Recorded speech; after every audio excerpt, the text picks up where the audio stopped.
Bu masalan Ashtarxoniylar davrida ham Janubiy Turkiston bizga qaragan.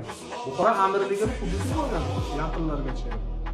18-asrning o'rtalarigacha.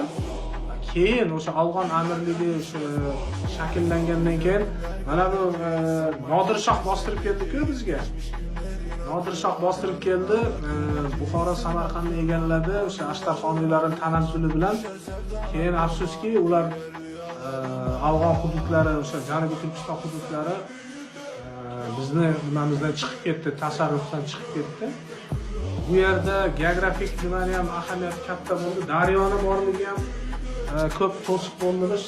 Amudaryoni daryodan endi kechib o'tish oson emas. O'sha paytlar butun katta armiyalar bilan u yoqqa o'tish oson bo'lmadi. O'sha ingliz Angliyani birinchi Afg'on urushida ham o'zingiz bilasiz, Afg'on amirlari Buxoroga kelib panoh izlab kelgan paytlari bo'lgan.